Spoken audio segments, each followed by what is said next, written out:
kelebihan Al-Quran dibandingkan dengan kitab-kitab lain di dunia? Ada yang kata? Ada berapa? 7, 5 tambah 2 jadi 7. Ada 7 kelebihan Al-Quran yang kita peringati nuzulnya pada malam hari ini. Malam ke-17 Ramadan, ayat yang pertama turun adalah surat Al-Alaq ayat 1 sampai 5. Iqra bismi rabbikal ladzi khalaq, khalaqal insana min 'alaq. Iqra wa rabbukal akramul ladzi 'allama bil qalam, 'allamal insana ma lam ya'lam. Mantap. Nah, itu dia. Jadi ada 7 kelebihan Al-Quran ini sehingga dia betul-betul terbukti wahyu dari Allah Subhanahu wa ta'ala. Yang pertama, keindahan sastranya, bahasanya. Cobalah kita baca umpamanya. Wailul lil mutaffifin. Wailul lil mutaffifin. Alladzina idza iktalu 'alan nasi yastawfun wa idza kaluhum aw wazanuhum yukhsirun.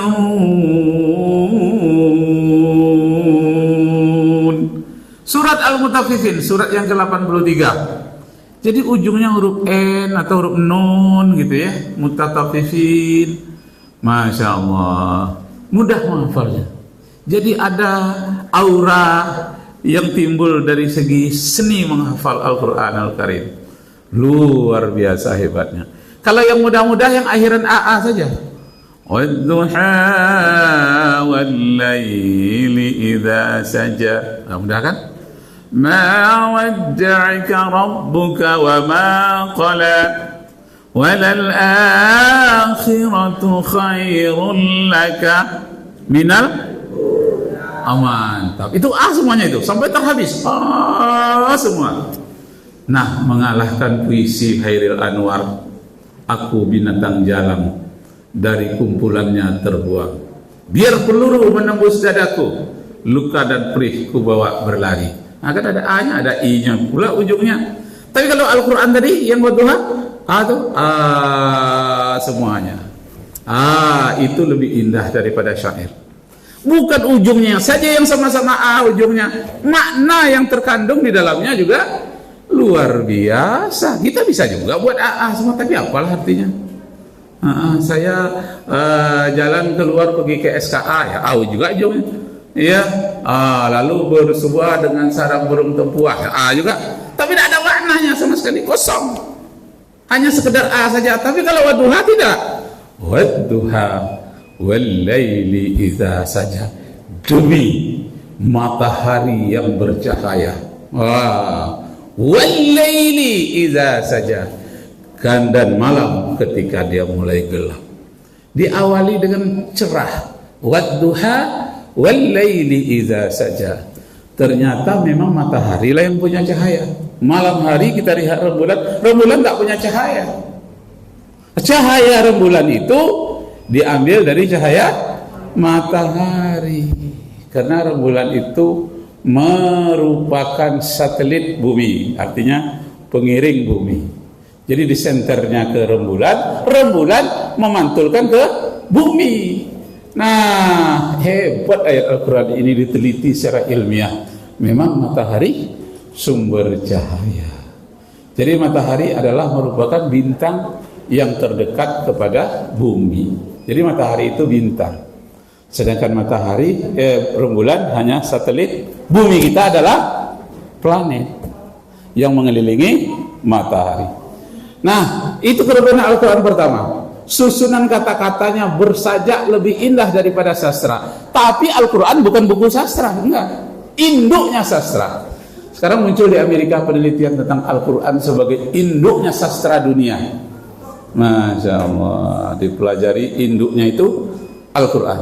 Nah, jadi kelebihan yang pertama dibandingkan dengan kitab lain di dunia, tidak ada bandingannya Al-Quran.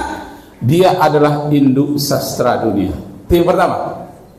Saya bilang tadi berapa? 7 ya? Oh, 7. Itu pertama. Yang kedua, hebatnya Al-Quranul Karim itu tata bahasanya. Ini sampai 7 tahun orang pesantren mempelajarinya. Masuk nanti S1 belajar lagi tentang bahasa sastra, bukan sastra lagi, tata bahasanya. Umumnya dari kata fa'ala, fa'alu, fa'alat, fa'alata, fa'alna, fa'alta, fa'altuma, fa'altum, fa'alti, fa'altuma, fa'altunna, fa'altu, fa'alna. Mulai dari kata-kata fa'ala saja, berapa pecahannya rapi dan serapi-rapinya. Tata bahasa seperti itu hanya dimiliki oleh Al-Quran. Dari segi kata ganti, dalam bahasa Inggris disebut dengan personal pronouns. Dalam bahasa Indonesia kata ganti. Dalam bahasa Arab namanya domir. Domir itu terbagi 2 lagi. Ada domir munfasil, terpisah dari induknya. Ada domir muttasil, terikat langsung. Pokoknya laka, la dengan ka, setali langsung tak bisa dipisahkan. Laka, lakuma, lakum, laki, lakuma, lakunna, li, lana. Itu kata ganti yang tak terpisahkan. Namanya domir muttasil. Muttasil itu artinya berrangkaian langsung. Tak ada yang terpisah. Kata ganti terpisah. Dia, itu terpisah. Dalam bahasa Arabnya huwa, huma, hum, hiya, huma, hunna, anta, antuma, antum, anti, antuma, antunna, ana, nahnu, ampe balik banyaknya. 14 yang terpisah, 9 yang tidak bisa terpisah. Itu baru dari segi kata ganti. Buku mana di atas dunia ini yang seperti itu rapinya, pembahagian katanya, tata bahasanya yang serapi itu. Tidak ada yang melawan kehebatan, kerapian tata bahasa susunan Al-Quranul Karim. Makanya kalau sempat 1 titik saja dirubah Al-Quran, orang tahu, orang ketawa. Al-Quran berbahasa Arab, hadis berbahasa Arab juga sama, tapi jauh bedanya. Kita bisa menebak orang ini baca hadis atau baca Quran atau baca syair. Nampak sekali perbedaannya. Kenapa? Karena susunan bahasa Arab yang diambil dari susunan bahasa Al-Quran begitu rapinya. Tidak ada satu bahasa apapun di dunia ini yang menandingi tata bahasa Al-Quran. Jadi untuk memudahkan, kalau di pesantren, untuk memudahkan memahami tata bahasa Al-Quran itu disenikan. Umpamanya huruf-huruf yang memberi baris di bawah namanya huruf jar, banyaknya 9. Payah nomor 1 huruf min, 2 huruf ila, yang ketiga an, ala. Agak lambat menghafalnya, maka disenikanlah namanya matan alfiyah. 1000 bait dihafal sambil masak nasi kalau saya dulu, sambil bekerja, sambil menjahit pakaian, dihafalkanlah. Kalamuna labzun mufidu kastakib wasmun wa fi'lun summa harfunil kalim. Itu rupanya seluruh dari rangkaian kata-kata Al-Quran itu hanya 3 saja, ismun wa fi'lun. Seluruh kata-kata dalam Al-Quran hanya 3. Apa? Kata benda, kata kerja, kata penghubung. Kata penghubung itu disebut dengan huruf. Jadi beda. Kalau huruf menurut kita ya huruf ditulis gitu, tapi di dalam bahasa Arab yang huruf itu kata penghubung. Dan kemudian itu kata penghubung itu waw fa summa am imma min ila an ila fi rubaba kaflam. Banyak kata-kata penghubung. Kalau kita kumpulkan seluruh dari bahasa Al-Quran 3 saja. Kata benda atau nama, kata kerja, kata penghubung. Kan tak susah baca Al-Quran, mudah memahami Al-Quran. Hanya 3 kata saja kok, nggak susah. Tersimpan di kepala kita hanya 3 kata saja. Jadi Bapak Ibu kaum muslimin yang berbahagia, begitu hebatnya bahasa Al-Quran. Itu yang